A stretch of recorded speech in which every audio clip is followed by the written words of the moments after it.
P-Buddy with my team member Antonio Lopez, and he managed to make top 8 at LLDS Pforzheim today with Invoked Sky Striker. And show us your list. Alright, so I played Invoked Sky Striker. I threw the deck together Friday night because I got access to the Link monster. I was like, fuck it, I'll just play it. I was actually planning on playing Pure, but testing this deck on Dueling Book, it was a lot more fun. But unfortunately, I couldn't get all the cards I really wanted to play, but I'll just go through my list and explain it.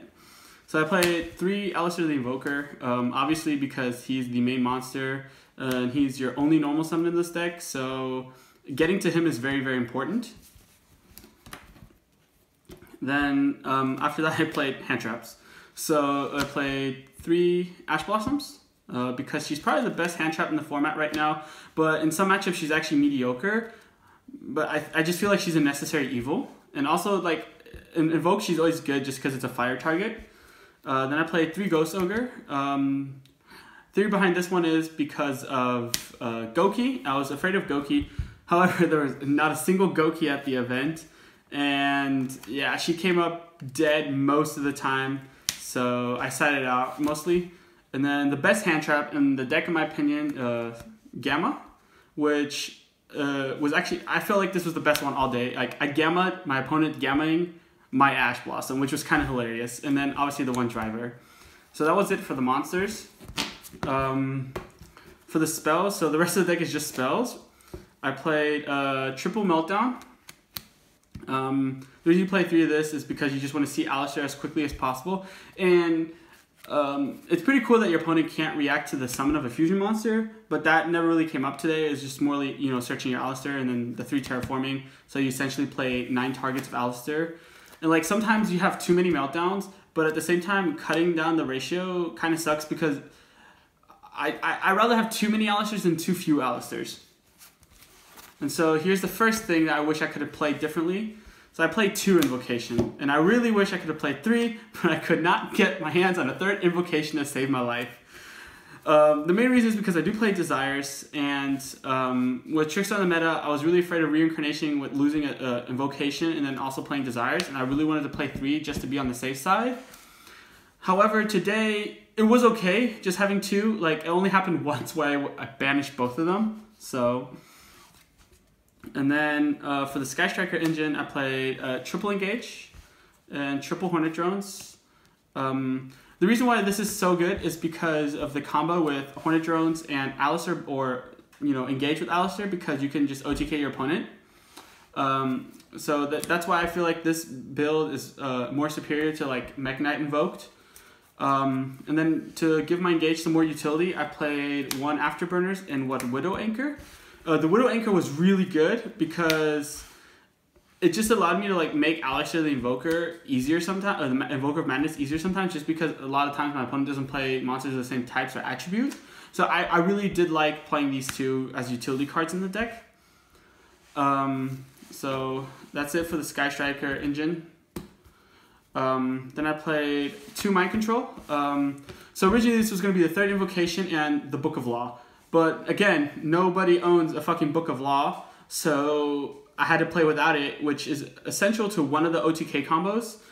However, the Mind Control actually came in pretty handy against Trickstar Sky Striker or just pure Trickstar, because like you could just take like one of the monsters and just link it away. Like, it's free link or fusion material, which I thought was worthy of just playing it over those 2 cards.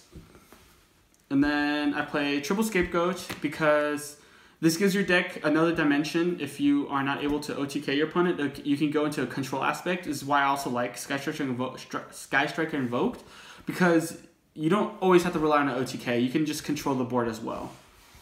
And then I played Double Called by the Grave. I'll definitely play 3 next time, but this is like a last minute throw-in. And then I played 1 Upstart and Triple Desires. So Triple Desires may seem excessive, but I just really wanted to see the combo and be able to make my board.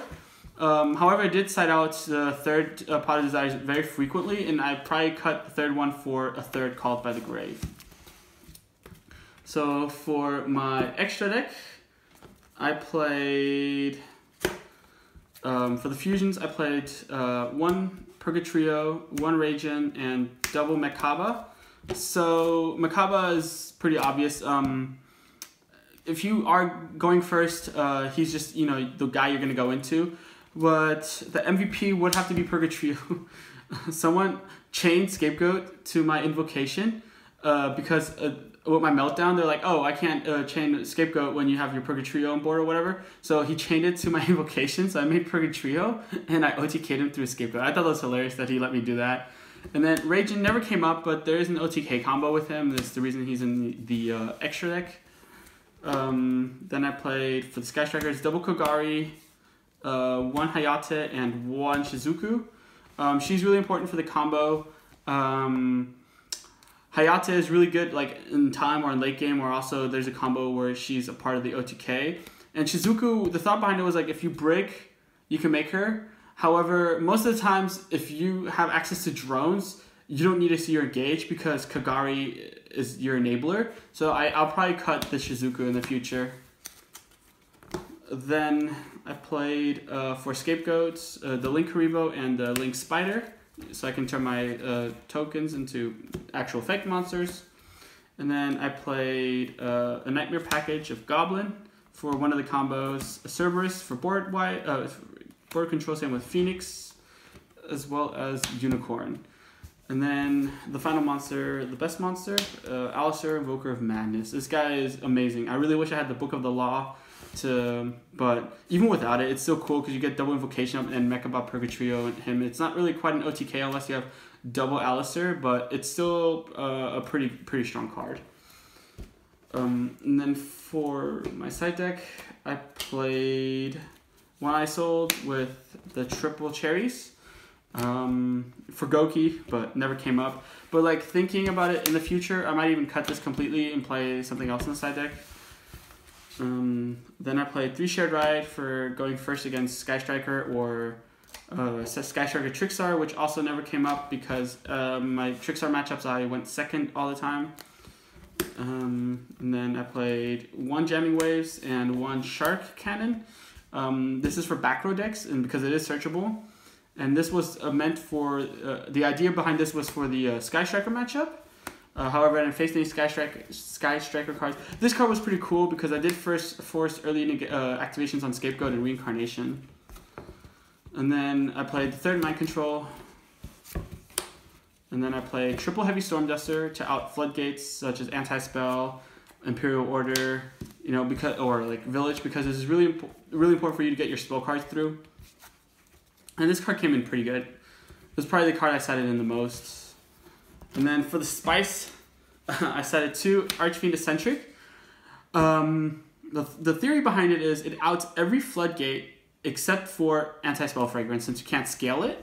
But even like under Village, if they have like an Altergeist monster, you can just summon it and pop the Altergeist monster to make you live again, unless they have multiple Altergeists. But that was the main theory behind it. You can out Imperial. You can't out Imperial Order. Actually, the theory is pretty crap on it. I might just cut this. It did come in pretty handy today, but yeah. So that was my deck list. Hope you guys enjoy. Do you have any more changes you'd like to do? Yeah, definitely play the Book of the Law and the third Invocation. My side deck needs a little bit of work, and maybe cut the Shizuku. Any shout outs? Yeah, to my boy Phil Peabody for winning the LLDS, bringing it home. Shout outs to the people at Pforzheim. They were actually pretty kind. They helped me get my Alistair, which I didn't have either. And yeah.